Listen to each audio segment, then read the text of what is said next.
Hi, I'm Nadia Freeman with Rockstone Sessions, and today I'm here with Alex Vargas. How are you doing? Not too bad. How are you? Very well, thank you. How was your performance today at this Rotterdam Songbird Festival? It was great. I was really pleased with it. Mostly because I didn't expect the full room, and nor did I expect a standing ovation at the end. I didn't know what to do with myself. I always felt like shouting, "No, sit down. This is weird." But yeah, no, it was really really lovely. Well, there's serious appreciation for your talent. I guess. Yeah. What do you think about different audiences in different countries you've played? Have you noticed a difference between, say, Dutch, English, Parisian, Italian audiences? I think the Dutch crowds are much more likely to actually engage in the performance. I mean, I'm not talking about singing along and so on, but actual banter between songs and so on.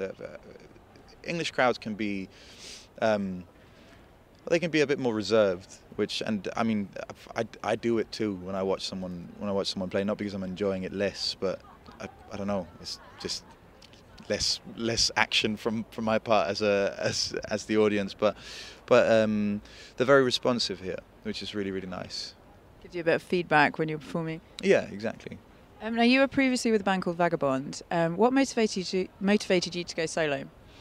Um, it just wasn't really working for us. It wasn't that we didn't get along in any way. It's just like I started writing for the second album and suddenly realised that I didn't really want to be writing for the second album. I wanted to be writing for my first album. So here you are, big, your own name, performing for the crowd. How does it feel? Here I am, playing in the street, in front of. Oh, there were people earlier. It was packed. Trust me. Now, Howl. I absolutely love the lyrics in that song. And I think anyone who's been destroyed by love it will really speak to them. How do you write? Where do you write from? Where do you find your inspiration? Well, I tell my own stories. With Howl, it's a funny one because it's definitely a love song, but it's not a love song for a partner as such. Well, I guess he is a partner, but not a partner in that way.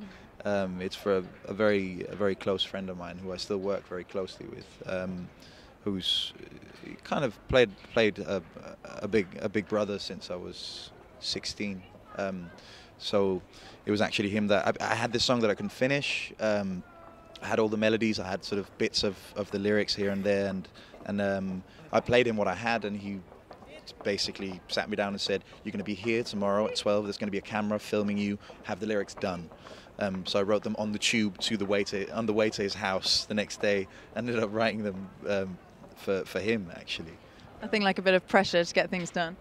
Exactly. I need a deadline, otherwise I don't get shit done. I hear you. I have the same affliction. Now, you're part Uruguayan, I've read. Does that influence your music at all? No, not in the slightest. No, it doesn't. I mean, only in the sense that it's Uruguayan on my father's side, and my dad is a musician as well. So he's influenced me. But other than that, no. Okay. No. Yeah, sorry. Moving on. Where was it? Now, we're hotly anticipating your live EP, but there's been a bit of delay. When can we expect it to come out? I'm actually hoping to finish it next week, and then send it out as promised, to the ticket buyers for my London show that I did in October, which is sort of part of the deal. You put in your email when you buy the ticket, and then you get the live EP as well. It's basically bribing people. But I'm going to make it available for download for everybody else, either in December or January. I'm not entirely sure yet.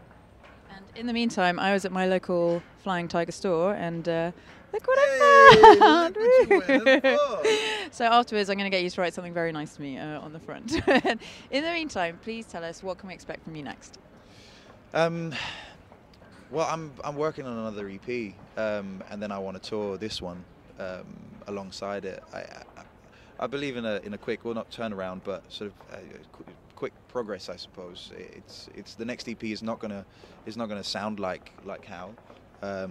It's gonna have bits of Howl in it, definitely. The elements, I mean, with it being, it's gonna be song based in the same way, but I'm curious to go a little bit more modern on some of the sounds. But it's gonna have the same swelling guitars. Tommy, my guitarist and songwriting partner, he plays a big part in the sound. So I think people will be able to recognize it and sort of tie the two together, but it's definitely going to be a step forward. Whether people are going to like that or not, I don't know. I really hope you like it. I'm sure we will. We're really excited to see what comes up, what the evolution will be. Just one last question. We've been asking other musicians here at the festival. This is a songwriter festival. Do you have any tips for aspiring musicians who want to put their music out there, or who just want to play? I've been asked that before, and it's the same answer that comes to mind. It's listen to your gut. I didn't for a long time, for a certain period of my life, and it all went tits up. For 3 years I kind of lost track of what I wanted to do and where I wanted to go, and the moment I sort of cut those ties that were causing those insecurities, I think things have looked up for me. They're in a good place now, so that's, listen to your gut. Great advice from Alex there. Thank you so much, and we look forward to seeing you when you tour Netherlands, hopefully next year. Thank you very much. Thank you.